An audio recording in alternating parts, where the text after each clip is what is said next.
Hello everyone, स्वागत छ सबैलाई नेपाल अनलाइन स्कुलमा। र आजको हाम्रो टपिक रहेको छ computer software and it types. अर्थात् आज हामीले मेनली के कुरा जान्नेछौँ त कि हाम्रो कम्प्युटर सफ्टवेयर भने के हो र यसका कति टाइपहरू छन्। हामी कम्प्युटर सफ्टवेयरको सबै टाइपहरूका बारेमा एकदमै डिटेलमा जान्नेछौँ र एज अ डायग्राम हेरेर पनि बुझिसक्नु भएको छ कि सफ्टवेयरलाई हामीले सुरुमा टु पार्टमा डिभाइड गर्छौँ, सिस्टम सफ्टवेयर र एप्लिकेसन सफ्टवेयर। फेरि त्यसैले हामीले चाहिँ फेरि भित्र धेरै टुक्रामा डिभाइड गर्न सक्छौँ, जसमध्ये हाम्रो केही फेमस सिस्टम सफ्टवेयरमा हाम्रो अपरेटिङ सिस्टम र युटिलिटी छन् र यसैमा हाम्रो ल्याङ्ग्वेज ट्रान्सलेटरहरू पनि राखिएको हुन्छ। कुनै बेला हाम्रो यो युटिलिटिजभित्र चाहिँ ल्याङ्ग्वेज ट्रान्सलेटर राखेर हुन्छन् है। त्यो वाद विवाद भएको कारणले मैले यहाँ राखेको छैन, तर सिस्टम सफ्टवेयरको टाइपभित्र हामी पढ्नेछौँ। अर्को आउँछ हाम्रो एप्लिकेसन सफ्टवेयर। एप्लिकेसन सफ्टवेयरलाई हामीले चाहिँ टु पार्टमा डिभाइड गरेका छौँ। एउटा चाहिँ हाम्रो जेनरलाइज्ड प्याकेज, अर्को चाहिँ हाम्रो कस्टमाइज प्याकेज। ल सबैको बारेमा हामी डिटेलमा जानिहालौँ न त। सुरुमा त बुझौँ हामी सफ्टवेयर भनेको के हो, अनि सफ्टवेयरको टाइपतिर हामी अगाडि बढ्नेछौँ है। ल एज अ सिम्पल भाषामा भनियो भनेदेखि हाम्रो सफ्टवेयर भनेको चाहिँ कुनै खासै गाह्रो कुरा होइन, जस्ट नर्मल हाम्रो इन्स्ट्रक्सनहरूको कलेक्सन त हो नि। अर्थात् दुई वा दुईभन्दा बढी इन्स्ट्रक्सनहरूलाई हामीले कलेक्ट गरेर जम्मा गरेर एक ठाउँमा राख्न सक्यो भनेदेखि त्यसैलाई हामी सफ्टवेयर भन्छौँ। अब एउटा कुरा सबैको मनमा के आउन सक्छ कि इन्स्ट्रक्सन भने के हो न। तपाईँहरूले सबैले बुझिसक्नु भएको छ, त्यही पनि म केही चाहिने कुराहरू चाहिँ रिभिजन गरिदिन्छु है। इन्स्ट्रक्सन भनेको कुन काम कसरी गर्ने होइन, त्यो काम गर्नको लागि कम्प्लिट गर्नको लागि हामीले कुन स्टेपहरू फलो गर्नुपर्ने हुन्छ त। ती सबै हाम्रो स्टेपहरूको कलेक्सनलाई वा मेथडहरूलाई हामी इन्स्ट्रक्सन भन्छौँ हो। र यसरी हाम्रो एउटा मात्र इन्स्ट्रक्सन होइन क्या, एकभन्दा बढी इन्स्ट्रक्सन हामीले एकै ठाउँमा कलेक्ट गरेर राख्यो भनेदेखि त हाम्रो सफ्टवेयर हो। जस्तो हाम्रो कुनै सफ्टवेयर हुन्छ, त्यसमा धेरै कुराहरू हाम्रो इन्स्ट्रक्सनहरू राखिएको हुन्छ।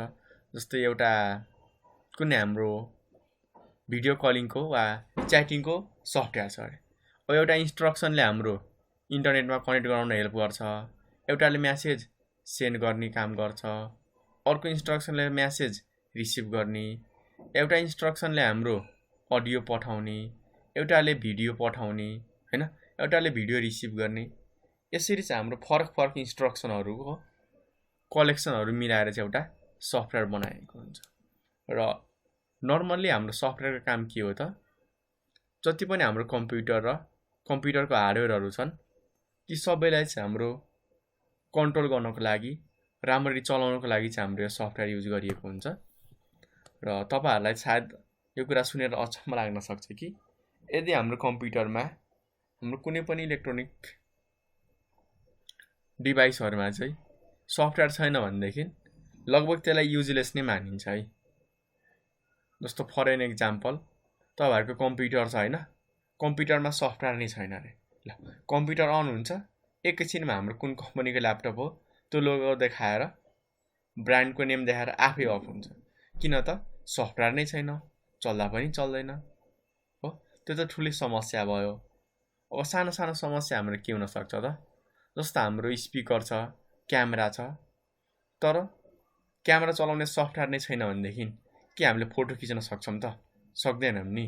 चाहियो न त्यो क्यामेरा, कि भिडियो प्ले गर्ने एप्लिकेसनबाट फोटो खिच्ने हो, त्यस्तो हुँदैन है।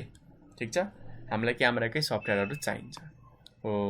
त्यस कारणले सफ्टवेयर भएन भनेदेखि हाम्रो हार्डवेयरहरूलाई चाहिँ एज अ युजलेस वा काम नलाग्ने नै मानिरहेको हुन्छन्।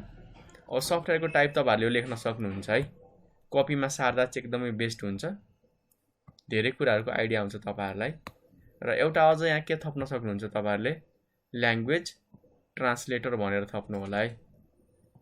ल्याङ्ग्वेज ट्रान्सलेटर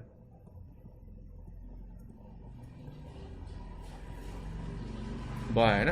ल यो कुरा थप्नु होला है, भिडियो पज गरेर लेख्नुभयो। ल म चाहिँ अब अगाडि बढेँ है। सुरुमा चाहिँ हाम्रो सिस्टम सफ्टवेयर। अब नामैबाट हामीलाई क्लियर हुन्छ, यस्तो सफ्टवेयर जसले चाहिँ हाम्रो सिस्टमलाई कन्ट्रोल गर्नको लागि हैन, कम्प्युटर सिस्टममा भएको हार्डवेयरहरूलाई कन्ट्रोल गर्नको लागि, एकअर्कासँग चाहिँ हाम्रो कोअर्डिनेसन गराउनको लागि, कम्युनिकेसन गराउनको लागि युज गरिएको सफ्टवेयरलाई हामी सिस्टम सफ्टवेयर भन्छौँ है। त्यति त हो नि, सिस्टमलाई चलाउनको लागि युज गरिएको हाम्रो मेन सफ्टवेयरलाई हामी सिस्टम सफ्टवेयर भन्छौँ। ठिक छ, ल यति त हो नि। त्यति मात्र होइन, हाम्रो सिस्टम सफ्टवेयरको मद्दतले हामी एप्लिकेसन सफ्टवेयरहरू चलाउन पनि सक्छौँ। ठिक छ, म एप्लिकेसन सफ्टवेयरको बारेमा तपाईँहरूलाई चाहिँ केही बेर पछि भन्ने छु। अहिले यति बुझ्नु कि सिस्टम सफ्टवेयरले हाम्रो हार्डवेयर त कन्ट्रोल गर्छ, सँगसँगै हाम्रो एप्लिकेसन सफ्टवेयरलाई रन गर्नको लागि पनि एकदमै धेरै हेल्प गर्छ।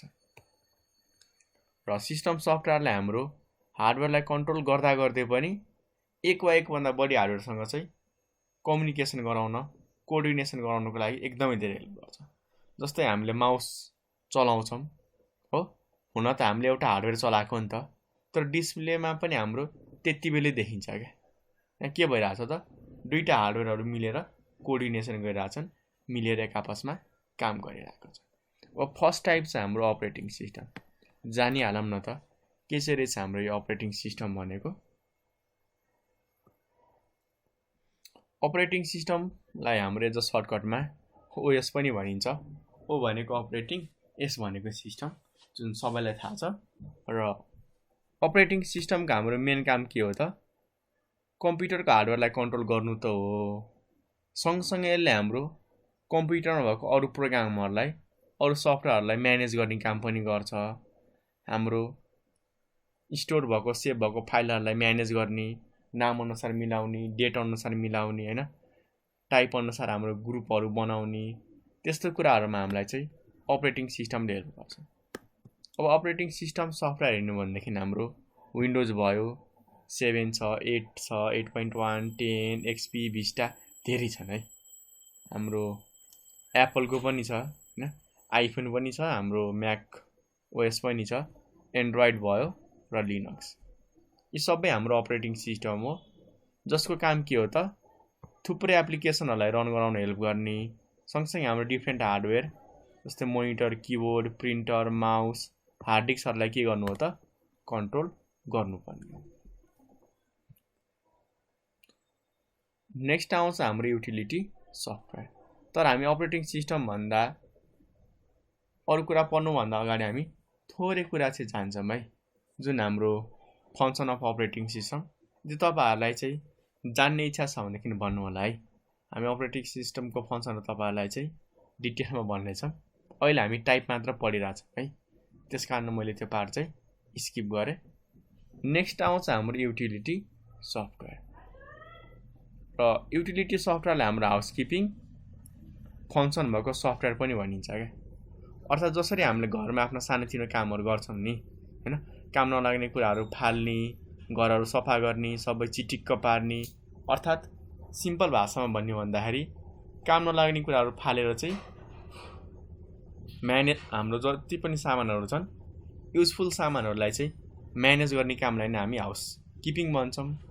त्यसरी नै हाम्रो युटिलिटी सफ्टवेयरले चाहिँ कम्प्युटरलाई हाम्रो आफ्नो घर सम्झिन्छ र त्यो कम्प्युटरलाई हाम्रो एनालाइज, कन्फिगर गरेर चाहिँ अप्टिमाइज गर्छ क्या।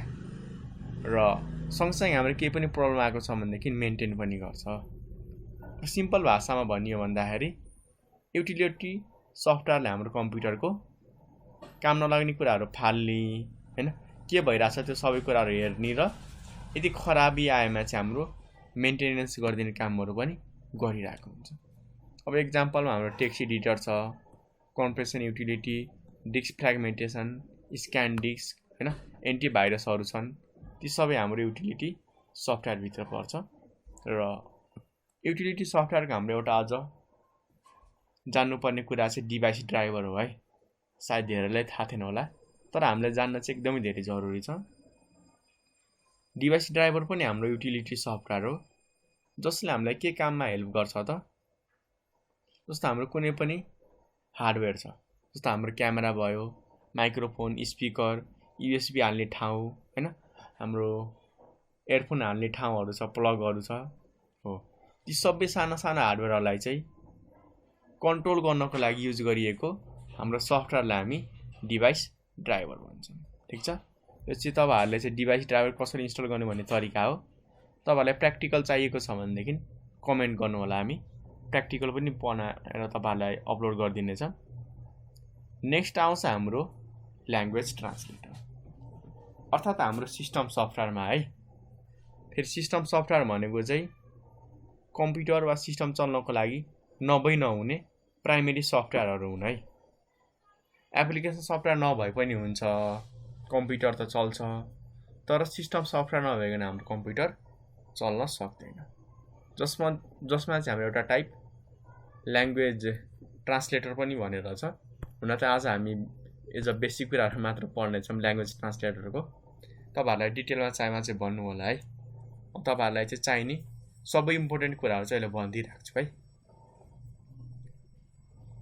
ल्याङ्ग्वेज ट्रान्सलेटर भनेको सिम्पल भाषामा भन्दाखेरि यसलाई हाम्रो अर्को वर्डमा ल्याङ्ग्वेज प्रोसेसर पनि भनिन्छ। नझुकिनु होला है, ल्याङ्ग्वेज हाम्रो ट्रान्सलेटर भनौँ वा ल्याङ्ग्वेज प्रोसेसर भनौँ, दुवै हाम्रो सेम कुरा नै हो। जसको हाम्रो मेन काम के हो त, प्रोग्राम कोडलाई चाहिँ मेसिन कोडमा कन्भर्ट गरिदिने र फेरि मेसिन कोडलाई प्रोग्राम कोडमा कन्भर्ट गरिदिने काम गर्छ क्या। अर्थात् हाम्रो यो मान्छेले बुझ्ने इङ्ग्लिस ल्याङ्ग्वेजदेखि कम्प्युटरले बुझ्ने बाइनरी ल्याङ्ग्वेजमा कन्भर्ट गर्छ र फेरि त हाम्रो कम्प्युटरले बुझ्ने हाम्रो बाइनरी भाषावाला चाहिँ मान्छेले बुझ्ने हाम्रो इङ्ग्लिस वा त्यस्तै किसिमको ल्याङ्ग्वेजमा चाहिँ कन्भर्ट गरिदिने काम गर्छ हो। ल्याङ्ग्वेज ट्रान्सलेटरको काम त्यही हो। फेरि चाहिँ हाम्रो तपाईँहरूले नेपालीलाई इङ्ग्लिसलाई नेपाली नबुझ्नु होला है, त्यो फरक कुरा हो। ठिक छ, हाम्रो अहिले पढेको कुराहरू चाहिँ फरक। जस्तै यहाँ हेर्नु होला, इङ्ग्लिसमा थियो, कम्पाइलर पनि हाम्रो एउटा ल्याङ्ग्वेज ट्रान्सलेटर हो, जसले के गर्दा त हाम्रो इङ्ग्लिसमा लेखेको कुराहरूलाई चाहिँ हाम्रो बाइनरी अर्थात् 0-1मा कन्भर्ट गर्यो। ट्रान्सलेटर चाहिँ हामीसँग 3टा टाइपको हुन्छ, कम्पाइलर, इन्टरप्रेटर र एसेम्बलर। जसमध्ये हाम्रो कम्पाइलर र इन्टरप्रेटरको काम चाहिँ सेम छ हो, एउटै काम गर्छ, तर एसेम्बलरको हाम्रो काम चाहिँ थोरै फरक छ। यहाँ हेर्न सक्नुहुन्छ, हाम्रो एसेम्बलर लो लेभल ल्याङ्ग्वेजलाई हामी मेसिन कोडमा ट्रान्सलेट गर्नको लागि एसेम्बलर युज गर्छौँ हो, र मेसिन कोडबाट हाम्रो हार्डवेयरसम्म जान्छ। जस्तो हाम्रो क्यामेराहरू हैन, हाम्रो किबोर्डहरू, माउसहरू छन्, युएसबी भयो, त्यसै गरी हाम्रो मेमोरी कार्ड हाल्ने ठाउँ, एयरफोन हाल्ने ठाउँ, माइक्रोफोनहरू भयो, ती सबै हाम्रो हार्डवेयरहरू हुन्। र त्यो हार्डवेयरलाई हामीले डाइरेक्टली इङ्ग्लिस युज गरेर चाहिँ कन्ट्रोल गर्न सकिँदैन क्या। मेसिन कोड वा हाम्रो 0-1-0-1मा हुनुपर्छ हो। र लो लेभल ल्याङ्ग्वेजबाट चाहिँ हाम्रो मेसिन कोडमा कन्भर्ट गर्नको लागि चाहिँ एसेम्बलर युज भएको हुन्छ। कम्पाइलर र इन्टरप्रेटर चाहिँ हामी के को लागि युज गर्छौँ त, हाई लेभल ल्याङ्ग्वेज वा इङ्ग्लिस लाइक ल्याङ्ग्वेजमा भएको कुराहरूलाई 0-1मा कन्भर्ट गर्नको लागि वा ट्रान्सलेट गर्नको लागि हामी कम्पाइलर र इन्टरप्रेटर युज गर्छौँ। अब फरक के छ त कम्पाइलर र इन्टरप्रेटरमा? कम्पाइलरले हाम्रो एकैचोटिमा गर्छ, जस्तै 50 लाइन, 1 पेज, 2 पेज, 10 पेज छ भनेदेखि एकैचोटिमा गर्छ। तर हाम्रो इन्टरप्रेटरले चाहिँ सबैलाई एकैचोटिमा होइन, लाइन बाई लाइन हाम्रो सबैलाई चाहिँ गर्छ। अब 1000 लाइन थियो भनेदेखि कम्पाइलरले एकैचोटिमा गर्छ, इन्टरप्रेटरले हाम्रो 1, 2 गर्दा गर्दै 1000सम्म जान्छ। त्यति मात्र फरक छ है।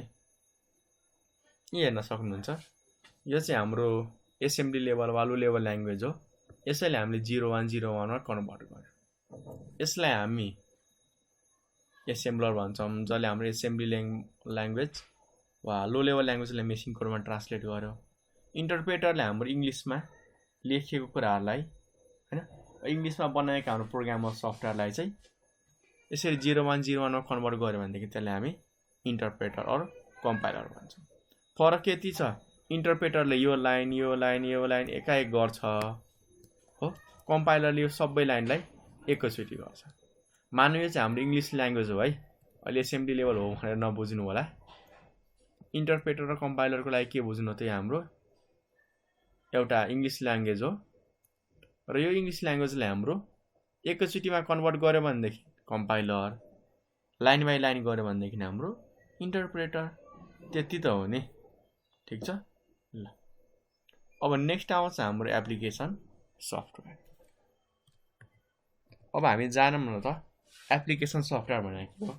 सिस्टम त बुझिसक्नु भएको छ, हाम्रो हार्डवेयरलाई कम्प्युटरलाई चाहिँ कन्ट्रोल गर्नको लागि चाहिँ चाहिने बेसिक प्राइमेरी र एकदम एसेन्सियल के नभई नहुने सफ्टवेयर हाम्रो सिस्टम सफ्टवेयर थियो। एप्लिकेसन सफ्टवेयर चाहिँ हाम्रो त्यस्तो होइन है। एप्लिकेसन सफ्टवेयर नभए पनि हाम्रो कम्प्युटर एकदम स्मुथली चल्न सक्छ, तर मान्छेहरूलाई काम गर्न चाहिँ गाह्रो हुनसक्छ क्या। कम्प्युटरलाई काम गर्न गाह्रो भएमा हामी सिस्टम सफ्टवेयर युज गर्छौँ र मान्छेलाई कम्प्युटर चलाउन गाह्रो भएमा हामी एप्लिकेसन सफ्टवेयर इन्स्टल गर्छौँ। अब बुझ्नुभयो मोटिभ। सिस्टमलाई फास्ट इफिसियन्ट बनाउनको लागि सिस्टम सफ्टवेयर बेस्ड हुनुपर्छ, मान्छेहरूलाई चलाउन सजिलो होस् त्यसको लागि चाहिँ हाम्रो एप्लिकेसन सफ्टवेयरहरू बेस्ड हुनुपर्छ। भएन? यति कुरा बुझ्दाखेरि पनि हाम्रो पुग्छ है। कम्प्युटर चलाउने मान्छेलाई सजिलो होस् भनेर डिजाइन गरिएको बनाइएको सफ्टवेयरलाई हामी एप्लिकेसन सफ्टवेयर भनेर भन्छ। जस्तो तपाईँहरूले जति पनि प्ले स्टोर, एप स्टोर, माइक्रोसफ्टको स्टोर, लिनक्सको हाम्रो सफ्टवेयर सेन्टर, त्यसमा जति पनि हाम्रो सफ्टवेयरहरू पाइन्छ नि त्यो सबै एप्लिकेसन सफ्टवेयर हो क्या। अर्थात् त्यो नभए पनि हुन्छ, तर हामीलाई सजिलो होस् भनेर हामी युज गर्छौँ। जस्तो हाम्रो क्यालेन्डरको कुराहरू भयो, टाइमका कुराहरू भयो, अडियो भिडियो कलिङका कुरा भयो, होइन, फोटो एडिटिङका कुराहरू भयो। यी सबै के को लागि हो त? हामीलाई चलाउन सजिलो होस् भनेर त हो नि, ठिक छ। ल अब कुरा आउँछ कि अघि हामीले पढेको अनुसार सिस्टम सफ्टवेयर नभइकन हामीले एप्लिकेसन सफ्टवेयर चलाउन सक्दैन।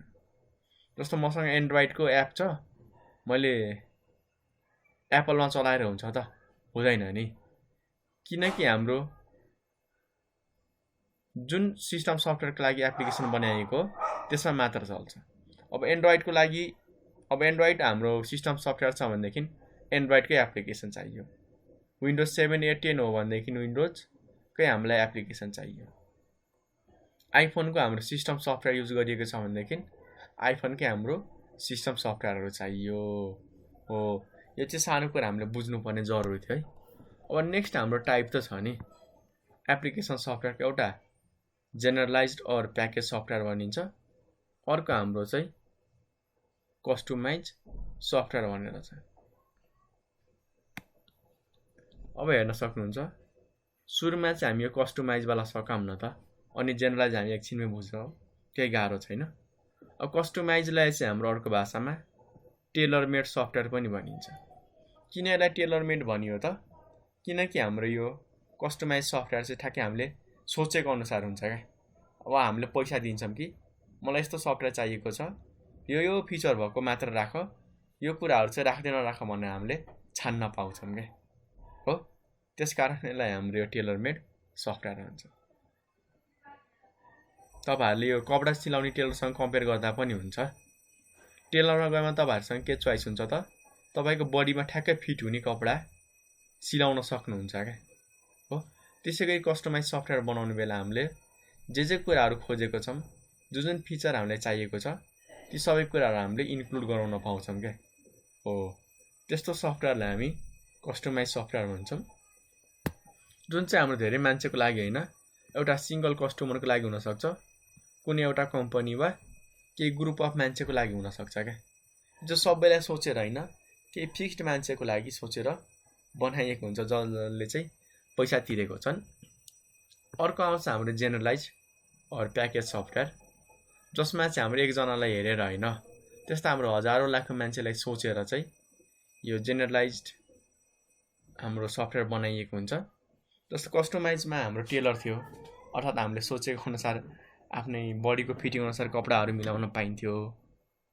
तर जेनरलाइजमा हाम्रो के हुन्छ भन्दाखेरि एउटा मात्र सफ्टवेयर होइन, त्योभित्र धेरै हाम्रो एप्लिकेसनहरूलाई चाहिँ मर्ज गरेर चाहिँ एउटा बनाइन्छ क्या। जस्तो हाम्रो माइक्रोसफ्टको अफिसको प्याकेजहरू छन्, न त कसैलाई हाम्रो वर्ड चाहिन्छ, कसैलाई एक्सेल मात्र चाहिएला, कसैलाई हाम्रो पावर पोइन्ट र कसैलाई हाम्रो डाटाबेस मात्र चाहिन्छ। तर त्यसमा के गरिएको हुन्छ त, हाम्रो लिमिटेड मान्छेलाई होइन क्या, धेरै मान्छेहरूलाई टार्गेट गरेर चाहिँ बनाइएको हुन्छ हो। र यसको फाइदा पनि छ। फाइदा के छ भन्दाखेरि हामीले सस्तो रेटमै किन्न सक्छौँ। हाम्रो यो कस्टमाइज एकदमै धेरै हामीलाई महँगो पर्न जान्छ है, एकदमै महँगो छ। र यहाँ हेर्न सक्नुहुन्छ तपाईँहरूले चाहिँ फर्स्टमा हाम्रो एक्सेल छ, वान नोट, आउटलुक, वर्ड र पावर पोइन्ट। एक्सेल चाहिँ हाम्रो ब्याङ्किङको कारोबारहरूको लागि हो, जसमा टेबलहरू हुन्छन्, फाइनेन्सियल क्यालकुलेसनहरू सजिलो हुन्छ टेबलमा। अर्को वर्ड हाम्रो चाहिँ डकुमेन्टेसनको लागि, बुकहरू बनाउनको लागि, नोटहरू लेख्नको लागि हो। अर्को चाहिँ हाम्रो पावर पोइन्ट, यो चाहिँ हाम्रो स्लाइडहरू बनाउनको लागि चाहिँ एकदमै धेरै युज भइरहेको हुन्छ। ल आजको लागि हामी यति नै गर्छौँ है। तपाईँहरूलाई कुनै पनि पार्टमा कन्फ्युजन छ भनेदेखि प्लिज हामीलाई सोध्न सक्नुहुन्छ, वा यो नम्बरमा हामीलाई डाइरेक्टली कल गर्न सक्नुहुन्छ है। 9849595895 मा कल गर्न सक्नुहुन्छ।